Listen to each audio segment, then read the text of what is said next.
이순신 장군이 나는 바다에서 싸우겠다라고 선조에게 장계를 올린 이야기는 임진왜란 중 가장 중요한 순간 중 하나야. 이 이야기를 이해하려면 당시 상황을 좀 알아야 해. 1597년에 원균이라는 장군이 칠천량 해전에서 크게 패했어. 이 패배로 조선 해군은 거의 전멸하다시피 했고 남은 배는 겨우 12척밖에 없었지. 이렇게 해군이 무너져 버리니까 선조 당시 왕릉 수군이 더 이상 일본군과 싸우는 건 어렵다고 생각했어. 그래서 선조는 이순신에게 바다에서 싸우지 말고 권율 장군의 육군과 합류해서 싸우라고 명령했어. 육지에서 싸우는 게 더 나을 거라고 생각한 거지. 그런데 이순신은 이 명령을 따르지 않았어. 왜냐면 이순신은 바다를 포기하면 일본군이 마음대로 조선 땅을 침략할 수 있다고 생각했거든. 그래서 이순신은 선조에게 장계를 올리면서 신에게는 아직 12척의 배가 있습니다 라고 말했어. 이 말은 배는 적지만 여전히 싸울 수 있습니다. 바다를 지켜야 합니다 라는 뜻이었지. 그리고 이순신은 실제로 바다에서 싸우기로 결심해.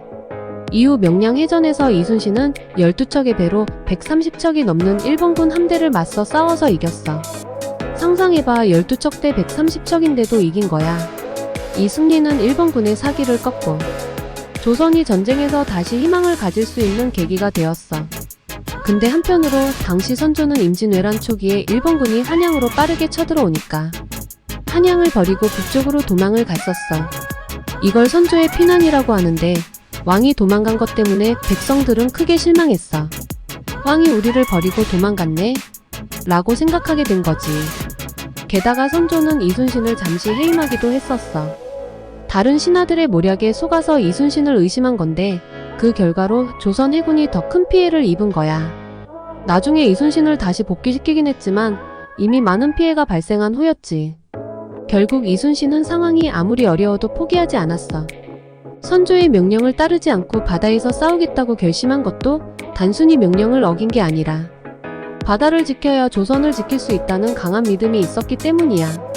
이순신의 리더십은 전쟁에서 조선을 구하는 데 결정적인 역할을 했고 오늘날까지도 큰 존경을 받고 있어. 요약하자면 이순신은 조선 해군이 거의 전멸했을 때도 절대 포기하지 않고 바다에서 끝까지 싸우겠다고 결심해서 결국 승리를 이끌어냈어. 반면에 선조는 피난과 여러 실수로 백성들의 신뢰를 잃었고 후대에 많은 비판을 받게 되었지. 조선 역사에서 이순신 장군의 리더십과 용기는 지금까지도 많은 이들에게 교훈이 되고 있어. 그의 결단력과 지도력 덕분에 나라를 지킬 수 있었던 것은 아무리 강조해도 지나치지 않지. 나아가 이순신의 승리 덕분에 조선의 해상 방어는 새로운 국면을 맞이하게 되었고 이는 결국 임진왜란의 향방을 바꾸는 데 큰 역할을 했어. 이러한 불굴의 의지와 탁월한 전략 덕분에 이순신은 오늘날까지도 성웅으로 불리며 그의 정신은 여러 세대를 거쳐 전해지고 있어. 그의 이야기는 단순히 전쟁의 영웅담을 넘어서 어려운 상황에서도 포기하지 않는 자세와 올바른 가치관을 지키는 것이 얼마나 중요한지를 잘 보여주고 있어. 이는 오늘날 우리에게도 많은 영감을 줄 수 있는 중요한 교훈이야. 이순신의 이야기는 현대인들에게도 많은 영감을 준다.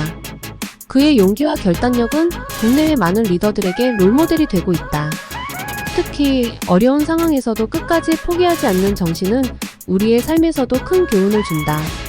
직장에서, 가정에서, 사회에서 우리가 마주하는 도전과 역경을 이순신의 정신으로 이겨낼 수 있다면 우리는 그의 후예로서 부끄럽지 않은 삶을 살 수 있을 것이다. 더불어 이순신의 리더십은 상황 분석과 전략적 판단이 얼마나 중요한지를 일깨워준다. 그는 적과 자신의 전력을 냉정히 평가하고 철저한 준비와 전략으로 승리를 이끌어냈다. 이순신의 이야기는 오늘날에도 많은 사람들에게 두려움을 이겨내고 끝까지 최선을 다하라는 강력한 메시지를 전달한다. 결국 이순신의 정신은 영원히 살아있다. 우리는 그의 이야기를 통해 절망 속에서도 희망을 찾고 바른 길을 걸어가는 용기를 배울 수 있다. 이러한 교훈들은 우리 일상에서도 많은 변화를 가지고 올 것이다.